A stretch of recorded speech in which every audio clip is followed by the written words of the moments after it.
عليه وسلم أول من دعا يوم القيامة إلى الجنة الذين يحمدون الله في السراء والضراء الله يبلغ كامل المعنى হবে হিসাব নিকাশ শুরু করার আগেই আল্লাহ সব বান্দাদেরকে এক জায়গায় জড়ো করলেন। আল্লাহ বললেন, আমার ওই বান্দাগুলো কোথায় যে বান্দাগুলো সুখে দুঃখে সব সময় আল্লাহর উপরে রাজি ছিল, খুশি ছিল, ওই বান্দাগুলো জানাবেন। আল্লাহ পাক রব্বুল আলামিন বলবেন, হে আমার বান্দা, তুমি যে দুনিয়ার উপরে আমার উপরে খুশি ছিলা সর্ব অবস্থায়, এই কারণে আমি আল্লাহ পাক তোমাদেরকে বিনা হিসাবে জান্নাত দান করলাম। জান্নাত দিয়ে দেবেন। এজন্য এটা একটা মুমিনের বড় গুণ যে মুমিন সুখে দুঃখে সব সময় আল্লাহর উপরে খুশি থাকে, কখনো আল্লাহ পাকের উপরে নারাজ হবে না। হযরত মুসা আলাইহিস সালাম জানায়, একবার মুসা আলাইহিস সালাম হাঁটতে হাঁটতে চলে গেছেন কোন এক পাহাড়ের অঞ্চলে। ঘুরতে ঘুরতে একটা পাহাড়ের গুহায় যায় দেখেন একজন মানুষ পাহাড়ের ভিতরে, গুহার ভিতরে তার জিন্দেগি যাপন করতেছে, সব সময় সেই ইবাদত করে। অনেকক্ষণ পর্যন্ত মুসা আলাইহিস সালাম তার সাথে কথা বললেন। আধা ঘন্টা যায়, 1 ঘন্টা যায়, 2 ঘন্টা যায়, 3 ঘন্টা যায়, কিন্তু বান্দার সাথে কথা বলার মতো সুযোগ পাওয়া যায় না। ইবাদত একটা পর একটা, একটা পর একটা, একটা পর একটা করেই যেতেছে।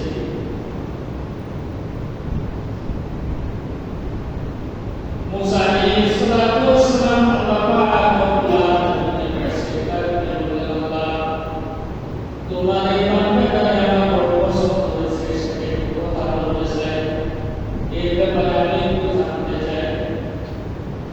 আল্লাহ পাক রব্বুল আলামিন বললেন, মুসা, গত 40 বছর ধরে আমার এই বান্দা এক মুহূর্তের জন্য আমার কথা বলতে পারে না।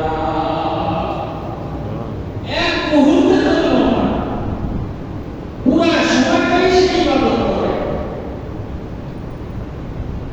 মুসা আলাইহিস সালাম চিন্তা করলেন, এত বড় একজন নেতা মানুষের সাথে একটু কথা বলতে চাই, কিন্তু সুযোগ পায় না, সকাল থেকে বিকাল হয়ে গেছে, সুযোগ নেই। ওরা বললেন, কালকে এসে আবার কথা বলবো। পরের দিন আবার আসলেন, এই সময় তিনি নেতা আছে, যাওয়া পর্যন্ত বান্দা একটা সেকেন্ড ফাঁকা দেয় না। ফাঁকা দেয় না। একদিন হয়ে গেছে, 2 দিন হয়ে গেছে, 3 দিন হয়ে গেছে। 3 দিন পরে মুসা আলাইহিস সালাম পিছন থেকে ডাক দিয়ে বলতেছে, ইরহাম নাফসিকা ইয়া আব্দাল্লাহ। মুসা আলাইহিস সালাম ডাক দিয়ে বলতেছে, হে আল্লাহর বান্দা, তুমি যে ইবাদত বন্দেগী করতেছো, লাগাতার দয়া করতেছো, নিজের নফসকে একটু আরাম দাও, নিজে একটু বিশ্রাম দাও। কারণ আল্লাহ পাকের এটা আল্লাহ পাকের নির্দেশ না যে সব সময় তুমি আল্লাহর ইবাদত করো। একদম লাগাতার করতেই থাকো। এটা আল্লাহর নির্দেশ না। আল্লাহ পাক কোরআনে কারিমে বলেন, সূরা আল-আনআম বলেন যে আল্লাহ পাক দিন আর রাত ভাগ করে দিয়েছেন। ভাগ করেছেন না? দিন আলাদা, রাত আলাদা। আল্লাহ পাক বলেন, দিন রাতও কেন দিয়েছি আর দিন কেন দিয়েছি? আল্লাহ পাক বলেন, ওয়াজআলনা আল-লাইলা লিবাসা, রাত দিয়েছি আরাম করার জন্য, ঘুমানোর জন্য। রাত কি জন্য দিয়েছে? কি জন্য দিয়েছে? ঘুমানোর জন্য, আরাম করার জন্য। এই জন্য রাতের ঘুম যদি মারা যায়, দিনের বেলা সারাদিন ঘুমাইলেও ঘুম পোষায়। পোষায়? রাত ঘুমাইলে জল ঠান্ডা হয়ে যায়। আল্লাহ পাক বলেন ওয়া আল্লামনা লিবাসা, আমি আল্লাহ রাব্বুল আলামিন করেছি আরাম করার জন্য। এজন্য হাদিসের ভাষ্য হলো রাসূল আকরাম সাল্লাল্লাহু আলাইহি ওয়াসাল্লাম বলেন ঈশার নামাজের পরে তাড়াতাড়ি ঘুমায় যাও। ঈশার পরে দ্রুত ঘুমায় যাও।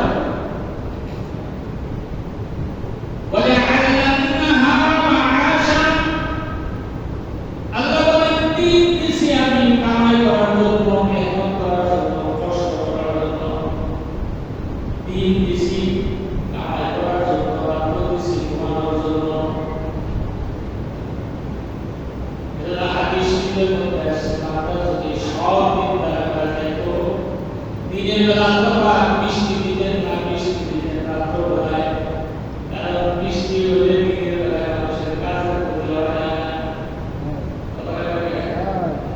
দিনের বেলা বৃষ্টি হলে কাজের ক্ষতি হয়ে যায়। আল্লাহ রাসূল বলেন মানুষ যদি সব কামিয়ে যেত তাহলে রাত্র বেলায় বৃষ্টি হতো, দিনের বেলা মানুষ কাজে কাজ করত। মুসা আলাইহিস সালাতু ওয়াস সালাম আল্লাহ বান্দা কিছু সময় আরাম করে, কিছু সময় বিশ্রাম নেন। আল্লাহ বান্দা বলে বলতেছে, খুব দামি একটা কথা বলেছে। আল্লাহ বান্দা বলে বলতেছে কে তুমি? বলে আমি জামানার পয়গম্বর মুসা কালিমুল্লাহ।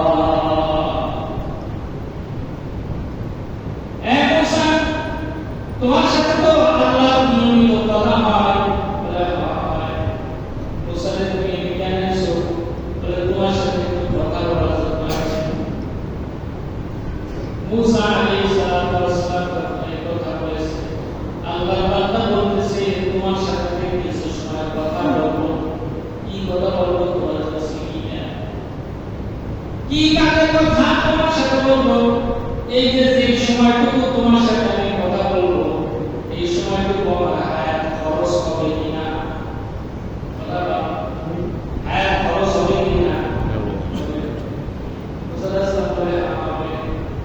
তোমার সাথে আল্লাহ ইবাদত বাদ দিয়া তোমার সাথে এই সময়টুকু কথা বলবো। কিয়ামতের ময়দানে রোজে মাহশরে যেদিন হায়াতের হিসাব দেওয়া লাগবে, ওই দিন আমি এই সময়টুকু কি হিসাব করবো? কি হিসাব দেওয়া আল্লাহর কাছে যে আল্লাহ ইবাদত আমি তোমার সাথে কথা বলছি। মুসা তুমি যদি বিবিধ দিতে পারো বা গ্যারান্টি দিতে পারো এই সময়টুকু হিসাব তুমি দিবা, তাইলে আমি তোমার সাথে কথা বলতে পারি। তুমি যদি আমার হিসাব এই সময়টুকু দিয়ে দাও তাহলে কথা বলতে পারি। এই কথা বলতে কি তার সাথে কথা বলা যায়? কথা বলা যায় না। তো মুসা আলাইহিস সালাম চলে যাচ্ছে।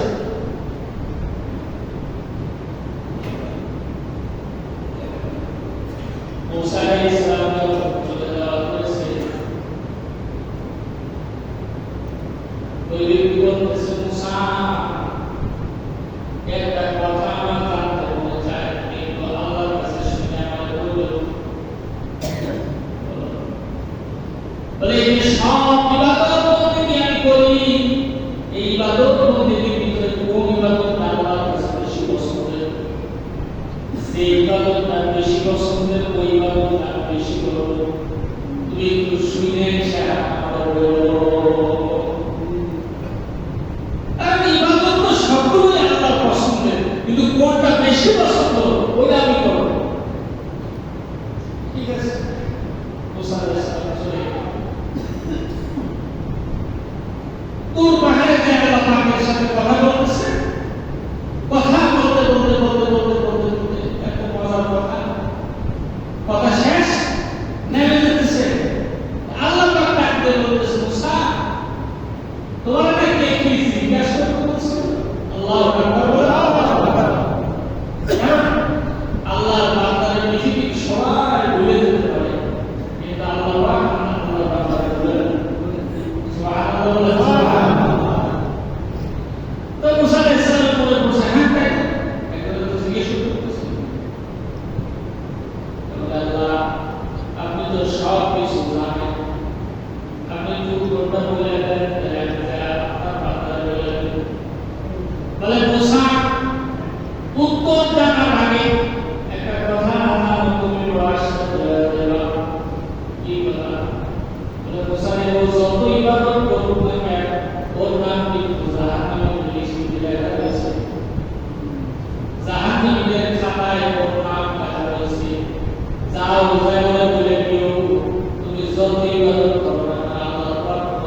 আল্লাহ বান্দার সাথে কথা বলার পরে জিজ্ঞাসা করেছে, মুসা আল্লাহর সাথে কি তোমার কথা হয়েছিল বলে? জিজ্ঞাসা করেছিলাম আমার কোন ইবাদতটা আল্লাহ সবথেকে বেশি পছন্দ করে? জিজ্ঞাসা করেছিলাম, আল্লাহ পাক বলেছে তোমার কোন ইবাদত আল্লাহ কবুল করে না।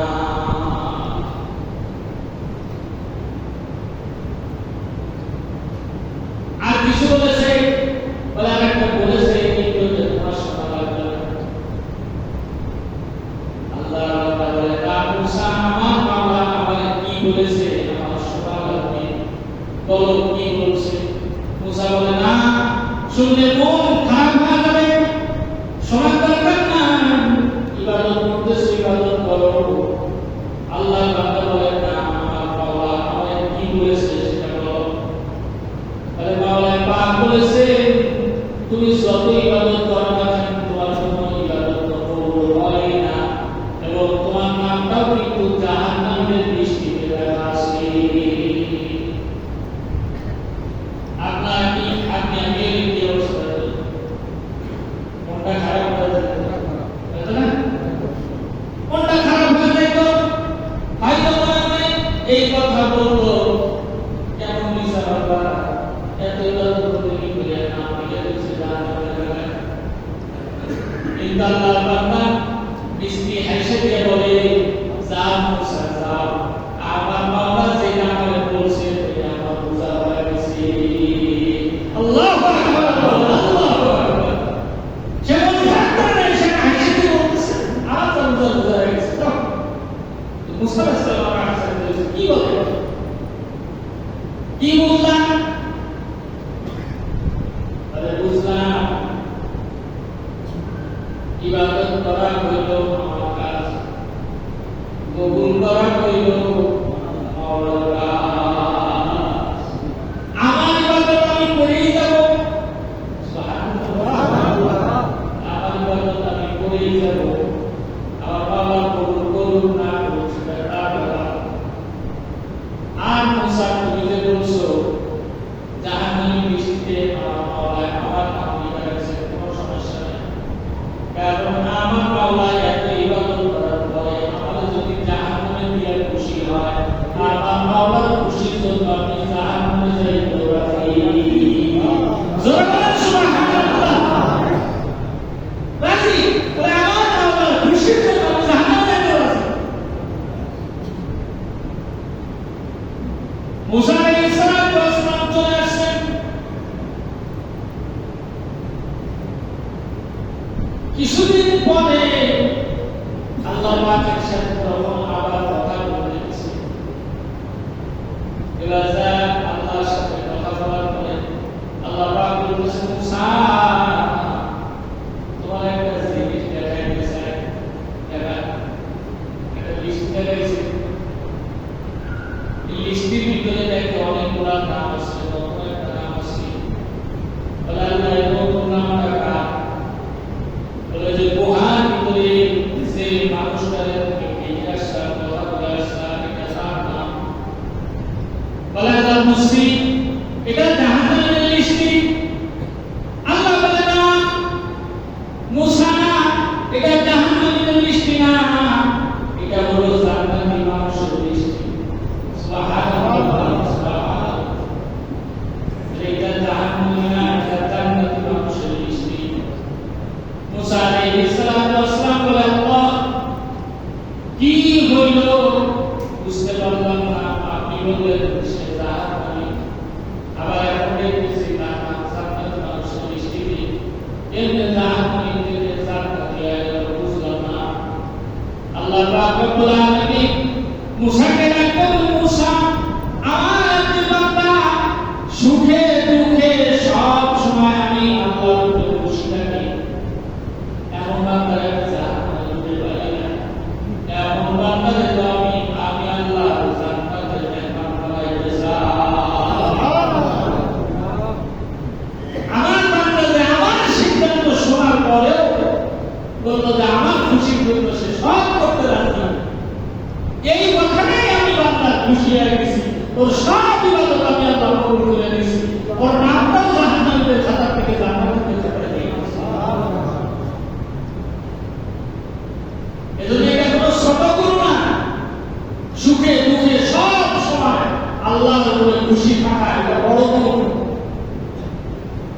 এই গুণ অর্জন করা, মুসিবত আসলে ধৈর্য ধারণ করা, নিয়ামত পাইলে শুকরিয়া করা, নিয়ামত পাইলে গর্ব করা না।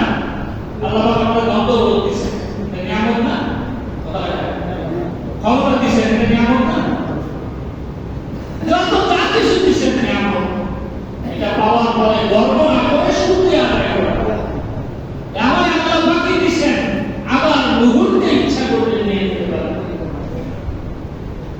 পৃথিবীতে কত প্রতিবন্ধী মানুষ আছে, কারোর চোখ নাই, কারোর কথা বলতে পারে না, কেউ কানে শুনে না, কারোর হাত ঘোরা, কারোর পা ঘোরা, কারোর কিডনি ঘোরা, কারোর ফুসফুসি নষ্ট, এক একজনের কারোর হাত ফুটো, বিভিন্ন ধরনের সমস্যায় মানুষ জড়িত আছে। এই মানুষগুলোকে যখন দেখবেন, নিজেকে দেখবেন, আল্লাহ তাআলা শুকরিয়া আদায় করবেন। আল্লাহ তাআলা ইচ্ছা করলে ওই ব্যক্তির জায়গায় আমাকেও দিয়ে দিতে পারবেন। কথা বলে দেখি না, ইচ্ছা করলে আল্লাহ তাআলা আমাকেও কানা বানাইতে পারবেন, বোবা বানাইতে পারবেন। এটা আল্লাহ করেন না, শুকরিয়া আদায় করেন। আল্লাহ আপনি আমাদের সুস্থ সবল একটা মানুষ বানাইছেন। মহতারাম হাজিরিন, যে কথা বলছিলাম, মুসিবত যখন এসে যায়, মুসিবতের উপরে ধৈর্য ধারণ করা, একজনের বিপদ মুসিবত থেকে আরেকজনের শিক্ষা নেওয়া। আল্লাহ তাআলা কোরআনে একজন অসংখ্য জায়গায় বলছেন, ইন্নামা ইয়াতাযাক্কারু বিল্লাহ উলুল আলবাব। দুনিয়ায় ঘটনা ঘটবে, একটা শিক্ষা নিবে হাজার হাজার কোটি কোটি মানুষ। যে শিক্ষা নেওয়ার মতো যার মগজ নাই, বুদ্ধি নাই, বুঝতে হবে এর চতুষ্পদ প্রাণীর মতো, চতুষ্পদ প্রাণীর যেরকম বুঝশক্তি নেই, তাও আছে। চতুষ্পদ প্রাণীরও অনেক বুঝশক্তি আছে, কিন্তু মানুষটার মতো না। দেখেন না, গরু বুঝে না, তা গরু তো বুঝে। গরু যখন আপনার এমন একটা সময় এসে যায়, গলায় দড়ি না দিলেও চলে, আপনি খেতে বাইতে দিয়েছেন, শুধু ফুটোটা উঠায় দেন, দেখবেন হাতটা একটা মালিকের বাড়ি এসে আছে। তাহলে একেবারে বুঝে না, না বুঝে কোনটা খাইতে হবে, কোনটা না খাইতে হবে, এটা সে বুঝে। কোনটা তার বাচ্চা, এটাও বুঝে। কিছু বুঝতে আছে, কিন্তু কিছু বুঝতে নাই। যেমন কোনটা মালিকের খেত আর কোনটা অন্য মানুষের খেত, এটা বোঝার ক্ষমতা গরুকে ছেড়ে দিয়ে সামনে যা পাবে তাই করে।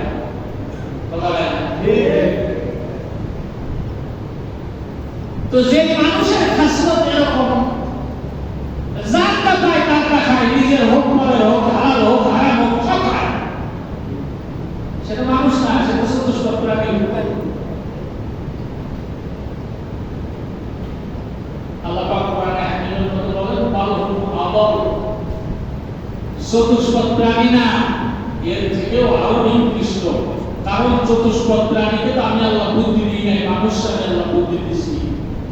কোনটা হালাল, কোনটা হারাম, কোনটা নিজে, কোনটা পরে, কোনটা ভালো, কোনটা মন্দ, এটা বোঝার ক্ষমতা আমি আল্লাহ মানুষকে দিয়েছি। এরকম প্রাণী পরে রাত্রে একটা যদি কোরবানির সময় গরু সাইডে রেখে একটা যদি জবাই দেয়, বাকি দিনটাই ভিতরে বসে বসে কাঁদবে, ওরা কোদালুকি করে ঘাস খায়, এদিকে ওদিকে তাকায়, ছুটাছুটি করে। ওই বুঝ ওর মধ্যে নেই যে একটা সবাই সেই জবাই দেওয়ার পরেই আবার একটা সব এই বুঝ আল্লাহ তাআলা মানুষের মধ্যে দিয়েছেন। মানুষের একজনের পরিণতি দেখে আর একজনের শিক্ষা নেওয়া। যদি শিক্ষা না নেয়, সে বুদ্ধিমান না। একজনের মুসিবত আসছে, ওই মুসিবত থেকে নিজের শিক্ষা নেওয়া। আবার রাসূল আকরাম সাল্লাল্লাহু আলাইহি ওয়াসাল্লামের একটা বড় সুন্নাত হলো, কখনো কেউ যদি পাড়া প্রতিবেশী হোক, আশেপাশে হোক, মুসিবতে পড়ে যায়, তার সহযোগিতায় তার পাশে দাঁড়ায় যাওয়া। এটা রাসূলের সুন্নাত। এটা একটা উত্তম চরিত্র। উত্তম চরিত্রের মাধ্যমেই মানুষকে আকৃষ্ট করা যায়। এজন্য আল্লাহ তাআলা রাসূলের ব্যাপারে বলেছেন যে আমি যে রাসূলকে দুনিয়ার বুকে প্রেরণ করেছি, ইন্নাকা লাআলা খুলুকিন আযীম, আমার নবীকে আমি দুনিয়ার ভিতরে সর্বোত্তম চরিত্র দিয়ে প্রেরণ করেছি। সব থেকে পৃথিবীর উত্তম চরিত্র কার? আল্লাহ। আল্লাহ নবীর মতো উত্তম চরিত্র পৃথিবীর একটা হবে না। এজন্য রাসূল বলেন সমাজের ভিতরে সব থেকে উত্তম মানুষ হলো সে। আমরা মনে করি কি সবচেয়ে ইবাদত বলতে ইবাদতের নামাজ বেশি করে, দান খয়রাত বেশি করে, হজ বারবার করছে, মানুষের সেবা করে, বিভিন্ন করে, এরা মনে হয় সব থেকে উত্তম মানুষ। রাসূল বলেন না, তোমাদের ভিতরে সব থেকে উত্তম মানুষ হলো তার চরিত্র সুন্দর। সে হলো সব থেকে উত্তম মানুষ। কি সুন্দর? চরিত্র সুন্দর করা এটা একটা বড় জরুরি কাজ।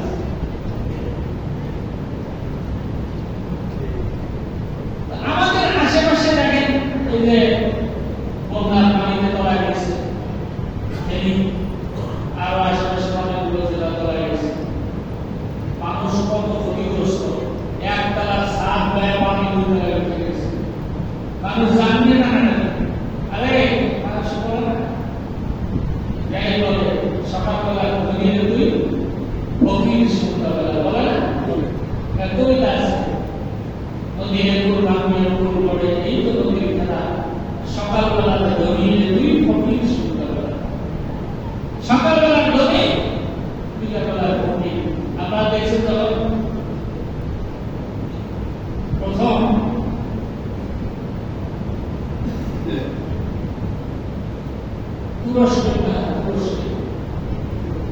একজন রাধুনিষ্ঠ লক্ষ লক্ষ টাকা ভিজিট রান্না করে দিতে বড় বড় অনুষ্ঠানে যায়, অনেক ধনী মানুষ। ভূমিকম্প হয়েছে, রাত্রে ঘুমায় দিয়েছে, ভূমিকম্প হয়েছে, বাক্যবলতে হয়ে গেছে, ওর বাড়ি ঘর তোর ভাঙে ছিল, সব মাটির সাথে মিশে গেছে। অনেক বড় একটা কিছু না ফসলের হয়েছে, ভূমিকম্প হয়েছে, তাই বেশি যে মানুষ অন্য মানুষকে অবাক করে খাওয়াইত, নষ্ট করত, তার তো টাকা হবে না। সেই মানুষ তার ভাঙা বিল্ডিং এর সামনে দাঁড়ায় রয়েছে, মানুষের কাছে একটা রুটি চাইছে, রুটি না খায় একটা রুটি নেওয়া হয়, আল্লাহ তাআলা এই পৃথিবীর মধ্যে জমিনের ভিতরে বহু অসংখ্য ঘটনা ঘটায়, যেগুলো দেখে বাংলার কোনো শিক্ষা নেয় না। আল্লাহ তাআলা ইচ্ছা করলে সব কিছু করতে পারে। কোন কিছু তার ক্ষমতার বাইরে না, সব কিছু আল্লাহ ইচ্ছা করলে করতে পারে। আজকে আবার আছে এই বন্যার পানিতে ডুবে গেছে, রাতারাতি ঘুমায় গেছে, পানি এসে সব ডুবে যায়। কার কি আছে কার কি নাই সে তো পানি নামার এখন তো একেবারে শুরু হবে। কেউ গাছের পাতায় বসে দিচ্ছে, কেউ বিভিন্ন জায়গায় বসে দিচ্ছে, কেউ পানিতে মারা গেছে, কেউ এসে চলে যাচ্ছে। গবাদি পশু দেখছেন, খাওয়ার কোটা এসে চলে যাচ্ছে। আল্লাহ তাআলা এই বন্যায় কি যশোরে দিতে পারবো না? কথা না যশোরে দিতে পারতো না? এই যে মানুষগুলো বন্যায় কবলিত, এই মানুষগুলোর পাশে আমরা দাঁড়াবো। বিভিন্ন ভাবে ওলামায়ে কেরামের গ্রুপ যাচ্ছে, আল্লাহ খালেদ সাহেব তাই বিষয়ে একটা টিম করছে, আমাদের শেখ আহমদুল্লাহ আসুনাটা তোমার একটা করছে, আরো বিভিন্ন ভাবে যে ছাত্রদের যে বৈষম্য বিরোধী ছাত্র পরিষদ এরাও গেছে, সবাই মিলে চেষ্টা করতেছে, কারণ এটা একটা জাতীয় বিপদ।